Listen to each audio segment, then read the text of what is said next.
Hi, everybody, and welcome to Intro to Manufacturing.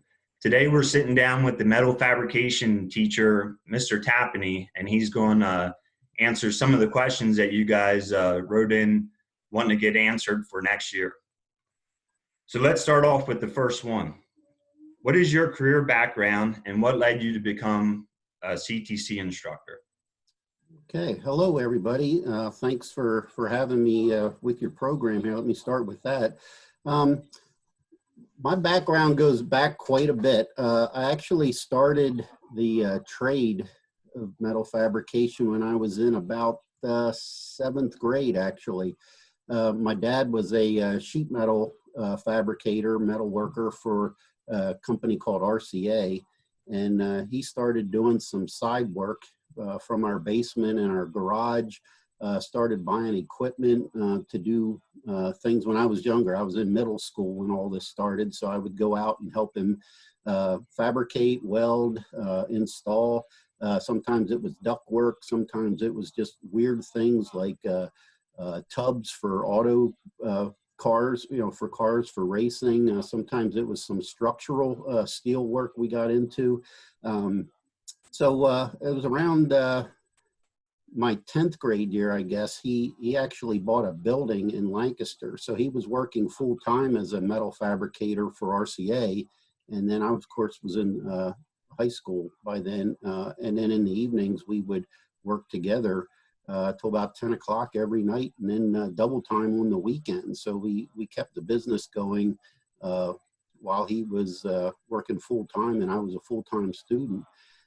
Right out of high school, then I continued with the trade, and I was accepted into Stevens College of Technology for metal fabrication and welding. I went through that program for 2 years, and when I could, I still worked for my dad, and I also was hired by a company at that time called Young Service Company. So that was a mechanical contractor. We did custom welding as well as metal fabrication, a lot of duct work and installation jobs in mostly commercial and industrial type work. So we worked in big buildings. We didn't do anything residential, not for people's homes, just the big stuff. So I was taking classes at Stevens, working for my dad, and also working for Young's.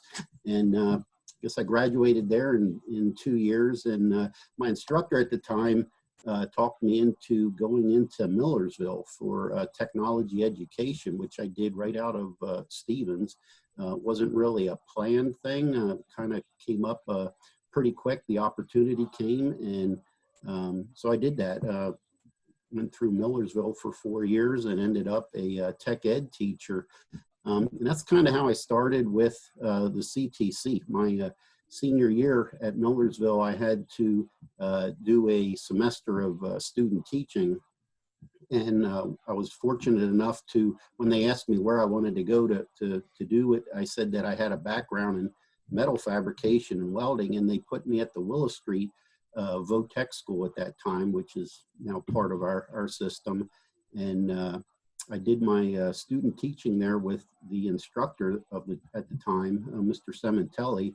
And I was only there about 2 weeks, and he asked me if I could substitute for him while he got some surgery done on his back. And he never came back. That was 32 years ago. So it wasn't like a big planned thing that I planned to get into teaching. I was happy working with my own shop, and but the pay was a little more consistent with teaching, and yeah, that's how it started. And like I said, I just never left then once I got into it. So I did auction off all my equipment.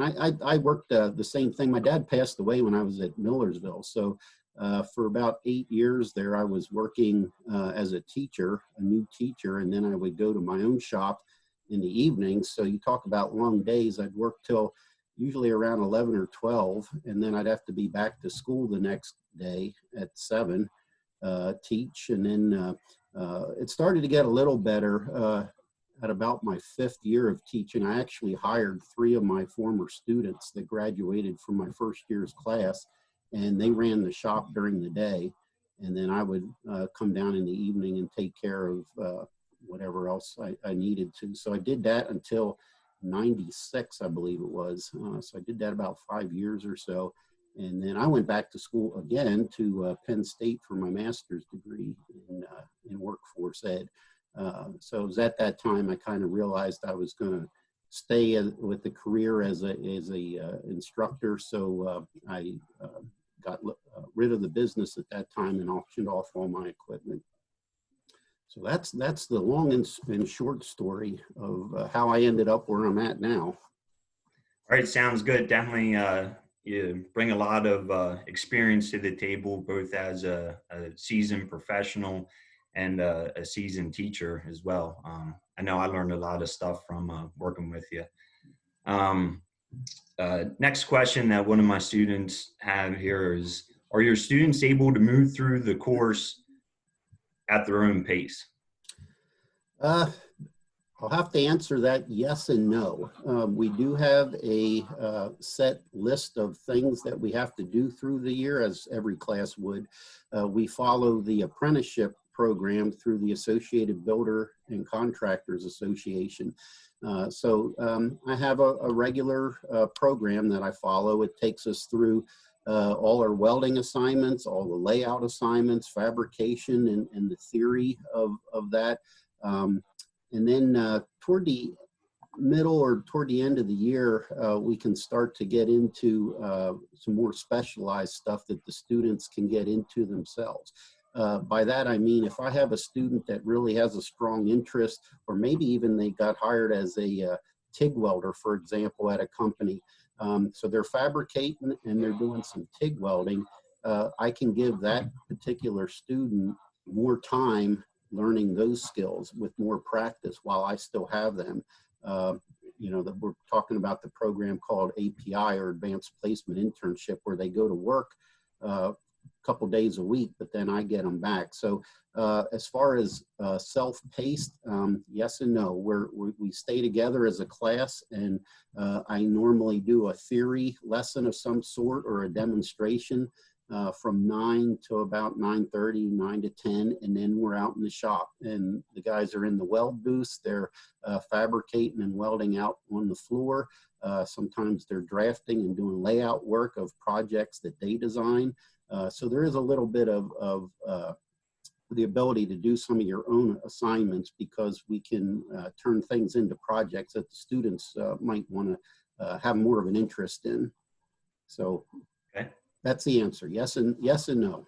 All right. Next question. Can a student who is not 18 still be able to go out on co-op? Good question. I actually was the co-op coordinator for Mount Joy for a couple years when I was in administration. And that question comes up quite a bit. The short answer is yes, you can. However, it depends on the company. It was about 4 years ago or so, they tightened up the child labor laws, which affect students that are under the age of 18. So some companies took that to be, they needed clearances to be able to bring on a 16 or 17-year-old student, and they didn't want to deal with it. They just wanted to go with 18-year-olds. But that's not true all around. We do have many students that come into my class as 17-year-olds, and yes, they get hired as 17-year-old co-op students. So as I said, there are a couple examples where a company, their policy might just be they just don't hire for 18, but that would be company to company. It's not a CTC rule. It can certainly go out. So if that happens, we just look at a different company for that student for co-op. Okay, yeah, that makes sense. Next question. Does your course cover the skills needed to fabricate something, let's say like a roll cage, or is it just sheet metal work? Okay, good question. I get that quite a bit. I think the way that the program evolved over the last couple years, it's very diverse. It isn't just one thing. You mentioned sheet metal work. Typically, in fact, that's what the old name of the class was, sheet metal. And typically, if you look at any of our textbooks, it refers to sheet metal as 1/8" metal and lighter. But we work with much heavier stuff than that. So, and we also involve a lot of different equipment and welding. So metal fabrication is probably a better term. So that's the name of the class that we've been using the last couple of years. So as far as the projects, or the way I describe what it is we do as a class, students are going to get curriculum and practice and training in things like metal roofing, metal siding, spouting. That would be something on a construction site. Of course, we do duct work that hot, cold air goes through, but we also do a lot of customized metal fabrication. I kind of look at the program as 50-50. We have about 50% of the students end up working in the metals trade from a construction standpoint, whether it's the welding or fabricating on a job site that would build a building or a bridge or anything construction related. The other half of the class, 50%, is going to go into metal manufacturing. And that could be a slew of things. That could be a company that makes metal lockers, a company that makes farm equipment, a company that builds race cars. It could be so many different things is what metal fabrication could go into. And that's the way I like to teach it. So it really depends on what the student's interest is.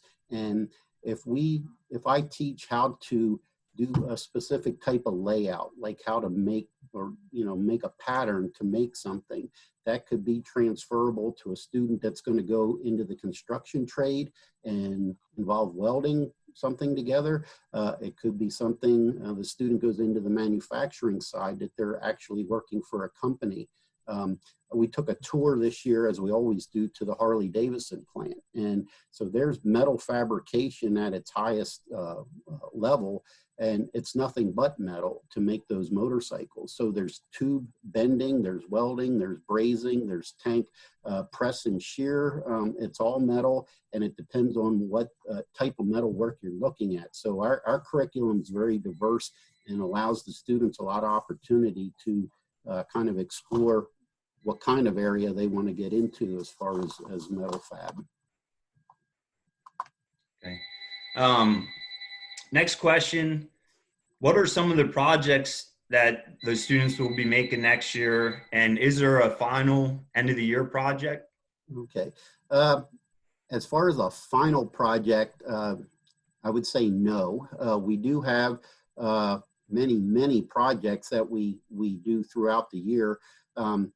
Early in the year, we're working with a lot of light gauge stuff. We do some light welding as we move into the heavier stuff. If you've been up to the shop at any point of the year, you might see the students working on things, a lot of take-home projects like tool trays, toolboxes. We've made gun safe, motorcycle trailers, a slew of things that the students kind of generate. They still can get my task done, but they end up with a project that is of interest to them that they want to take home. So one of our bigger projects we do toward the end of the year is the barbecue grill. Seems to be a pretty popular thing. And I like using that one because it involves a lot of different areas of our curriculum, whether it be layout. There's quite a bit of welding in it. It involves press brake. It involves the shear and a couple other big pieces of fabrication equipment, plus you have to do all the assembly work there. So we have a lot of projects like that that cover a pretty big cross area of the equipment, the shop, welding, layout, and design work. So, but no, there is no final project at the end of the year. Okay. And what are some of the different career paths that your students have taken? And if you could give us an idea of some of the starting salaries. Okay, well, I kind of touched on it a little bit earlier. I do try to keep my curriculum pretty general in the sense that the skills you learn there you can go into a lot of different trade areas that are metal related. I kind of talk to tour groups when I'm out in the hallway talking to them. I talk about the opportunities. You're going to get skills to go into metal roofing and siding and spouting, as I said earlier. The heavier structural steel, you'll get some of that experience. The HVAC side is the heating and air conditioning part of metal work, and then there's the whole side of the custom metal fabrication, which a lot of students enjoy, the kind of one-off kind of projects that it's a design, it's a layout, it's the fabrication, and then the welding, maybe even installation work. I do have some students that come first day of school and they know that they don't want to stay in a shop to do their career. They want to do outside work. That's fine. They might pursue something in metal fabrication that is, you know, in construction, that would get them traveling. They could go, you know, with a company that moves from job to job. Some want the consistency of like a manufacturing job where you start at every day one place and you end up there the same, you know, you go to the same factory or same building every day to do your job. So it really varies. I think in any of the metals trade, you could become a machine operator where you're running, like I'm sure you've all seen my like the CNC table. That's actually a career path for somebody. You could become a press brake operator, which is all very good money because it's not something you can take somebody off the street and just say, here, run this or make this project. That you need some training. So yeah, so I like to keep it like that. It keeps the class moving, that we're not doing the same thing over and over and over again. It's compared to some other shops, I think it's pretty diverse. And I've heard my students often say year after year that if you don't like what we're doing in our class, just wait 5 minutes because we'll be doing something totally different. So if welding's not your thing, you're not going to be doing that all day. It's just part of a project or part of an assignment to get you somewhere else in the curriculum. And then you might be drafting. We might be down at the student house project for a bit of time doing some of the metal roofing there, or installing ductwork, or geez, we've done all kinds of stuff with the house project. So that can be kind of entertaining too. So the day goes pretty quick like that. Second part of your question was about the money. I do think that we got to be close to or we got to be in the top 5 of all the CTC programs as far as pay. Typically, our co-op students start with the API program 1 day a week, and it's been averaging maybe $10, $12, $14 an hour to start, somewhere in there. It kind of depends on which field they go into. Typically, my experience has been if they go into construction, you tend to make a little bit less money to start, but you have more opportunities to keep moving through the pay scale. There's a lot of different steps involved there, and within a short period of time, you keep making more and more money. So that there's a trade-off there. In the manufacturing area, I found they pay better to start. However, it takes a different kind of person to want to stand at a machine each day or do the same process in a manufacturing setting. Now, there is a little bit of diversity there, but not as much as the construction trade. So you can go that direction, and you might start more than the construction students that are in metal fabrication. But I don't think I see as many steps of progress that you can take in your career if you go into manufacturing. That's kind of my take on it.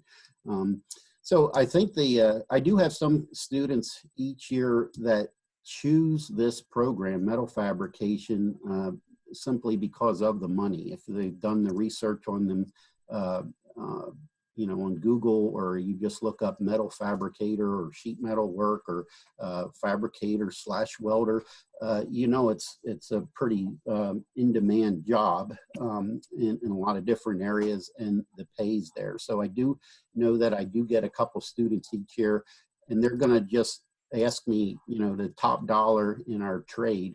And in my experience, it's been the students that continue after graduation with the apprentice program. So you actually end up a level 2 apprentice in metal fabrication when you graduate from my class. And if you continue with that, you're going to get maybe a $5 to $7 an hour raise right out of high school as a level 2 apprentice. And then you would get another $5 to $7 a year later when you become a third year. So if I had to do it all over again myself, that's the route that is going to get you the most money the quickest. You would be considered a journeyman mechanic or journeyman metal fabricator by the time you're 21, and you would be at the top of the pay level there. I think we set a record a couple years ago. I had a student from Penn Manor who got hired with a company called Leo Cobb. They're out of E-Town. Some of your guys might know that company if you've seen the trucks on the road, but they're a mechanical contractor. They work in buildings, commercial and industrial buildings. This student got hired as a level 2 apprentice, and he was doing mechanical work, duct work, and some other things at Harrisburg Airport for Leo Cobb, and that's what they call prevailing wage or scale work. And in my metal fabrication trade a couple years ago, when this kid did it, he was on CoOp at $38.07 an hour. And I don't think any class in any of our programs even came close to that kind of pay. So it is available. You do have to hustle. You got to work for it. But the pay can be pretty good. Okay, so it sounds like pretty much the sky's the limit there, especially if they would. Could be. Yep. Okay. And our last question here, what is the most important thing that your future students need to know before starting your course next year? Most important thing, I think there's an old saying that I kind of use to sum up the whole CTC experience. And that's, you're going to get out of it what you put in it. Okay, if you think about what I mean by that is, if you show up every day and get your work done, you have the maturity level that you can come in each day, you're dressed in the right uniform, you're ready to go, you have your tools prepared, and so on. Somebody's going to hire you. That's the bottom line. You're not going to be a McDonald's worker coming out of CTC with those kind of skills. And if you have that kind of attitude, you're going to get picked up. That's just the bottom line. So, if you make some bad decisions, your attendance is bad, there's not a whole lot the CTC can do for you. And basically, it's not so much us talking about that, it's the employers we deal with. They just don't want that kind of person. But they're willing to pay really, really good money for the person with the right type of attitude. Do you have to know everything about welding and metal fabrication? No. You need to have the willingness to learn as it continues after you graduate. So the people that are going to hire students from my class, that's the first thing they ask. They're just going to say, is this person trainable? Can I put them in front of a customer? Are they going to show up every day? Are they going to have their phone put away when it's time to work, and so on? And if the answers are good for all those questions, you got a really good paying job ahead of you. Yeah, I think that's important. It's just not learning, the so-called, metal fabrication skills, but, all the other skills that go along with becoming a good employee. Yeah, I have students that come in that maybe they come into their senior year and they can say, well, my attendance really hasn't been that good in 10th and 11th grade. Well, here's the chance. This is kind of like a fresh start here, your senior year. Put the effort into it. It's 180 days at CTC, your senior year, and you can really get yourself set up for life for the next 40 years of your work career. Is going to kind of wrap around these 180 days. So You really got to come through the door each morning with your head on straight. And I think the rewards are well worth it once you graduate then. And it's being handed to you there on a silver platter. You just have to accept it. Right. Yep. All right. Well, at this time, we can wrap up the interview here. I would like to obviously thank Mr. Tappany for his time today, and I'd also like to thank all of my students that replied to our discussion and came up with all these questions. So until next time, everyone have a good day and stay safe.